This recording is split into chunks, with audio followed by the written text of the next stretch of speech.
ഞാൻ ഒരു ഹാർട്ട് പേഷ്യൻ്റാണ്. കുറേ അധികം മരുന്നുകൾ, ലൈഫ് സേവിങ് ഡ്രഗ്സ് എടുക്കുന്ന ഒരാളാണ്. അതും കുറേ വർഷങ്ങളായിട്ട് 10-20-25 വർഷത്തോടെ മരുന്നെടുക്കുന്നത്. അപ്പോൾ ഇത്രയും വർഷത്തിനിടയ്ക്ക് ഈ കഴിഞ്ഞ കൊല്ലം വന്നത് 3ാമത്തെ ഹാർട്ട് അറ്റാക്കായിരുന്നു. ആ ഹാർട്ട് അറ്റാക്ക് ഒരു വളരെ ക്രിട്ടിക്കലായിരുന്നു. കാരണം വെൻറ്റിലേറ്ററിൽ കടന്ന് മരിക്കുമെന്ന് അവരെല്ലാവരും ഓർത്തു. ഡോക്ടർമാരെല്ലാം അങ്ങനെയൊക്കെയാണ് പറഞ്ഞത്. അന്നേരം ആ സമയം ഈ 3ാമത്തെ പ്രാവശ്യവും എന്നെ രക്ഷിച്ചത് എന്തിനാണെന്ന് എന്നോട് ചോദിച്ചു കഴിഞ്ഞാൽ ഞാൻ പറയും, അത് ഈ മണിപ്പൂരിൽ നിന്ന് കലാപത്തിന് ഇരയായ ആൾക്കാരെ, പ്രത്യേകിച്ച് അവിടുന്ന് വരുന്ന പിള്ളേരെ, ആൺപിള്ളേരെ, പെൺപിള്ളേരെ, നമ്മൾ ഇവിടെ ആസാമിലും മേഘാലയയിലും ഒക്കെ ആയിട്ട് കുറേ പിള്ളേരെ നമ്മൾ സഹായിക്കുന്നുണ്ടായിരുന്നു. അപ്പോൾ അത് സഹായിക്കുന്നുള്ളതെന്ന് പറഞ്ഞു കഴിഞ്ഞാൽ മണിപ്പൂരിലെ സ്കൂളുകൾ അടച്ചിട്ട് മാസങ്ങളായി, ഇപ്പോൾ വർഷങ്ങളാകുന്നു.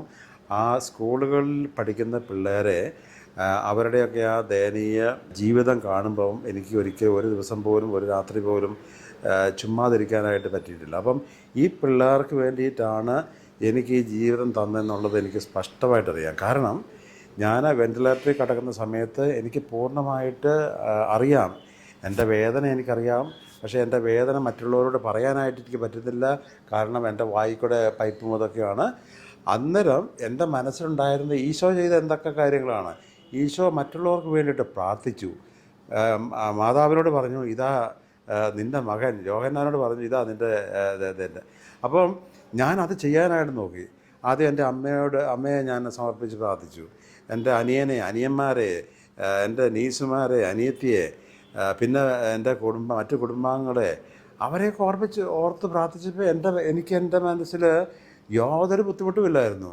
വേദനയോടെ ഞാൻ അവരെ എനിക്ക് യാതൊരു, പക്ഷേ ഈ പിള്ളേരുടെ കാര്യം ഓർത്തു, അവരുടെ കുടുംബങ്ങളെ ഓർത്തു. ഇവരെ ആരെ ഏൽപ്പിച്ച് കൊടുക്കാനില്ല. ഈശോ ചെയ്ത പോലെ ചെയ്യാൻ എന്നെക്കൊണ്ട് പറ്റുന്നില്ല. അന്നേരം ഞാൻ ഈശോയോട് പറയുക, ഈശോയെ, ഞാൻ ഈ പിള്ളേരെ ഇങ്ങനെ വിട്ടിട്ട് ഞാൻ എങ്ങനെയാണ് മരിക്കുന്നത്? എനിക്ക് ജീവിതം തന്നാൽ, ഇനിയും കൂടെ കുറച്ച് നാൾ ജീവിക്കാനുള്ള അവസരം തന്നാൽ ഞാൻ ഈ പിള്ളേരുടെ കാര്യം എന്തെങ്കിലുമൊക്കെ ചെയ്യാം എന്ന് പറഞ്ഞ് ഞാൻ കരഞ്ഞ് പ്രാർത്ഥിച്ചു. എൻ്റെ വിശ്വാസം, എനിക്ക് വീണ്ടും ജീവിതം തന്നത് ജീവൻ്റെയും മരണത്തിൻ്റെയും നാഥനായ ഈ ദൈവമാണ്, ക്രിസ്തുനാഥനാണ്. Thank you.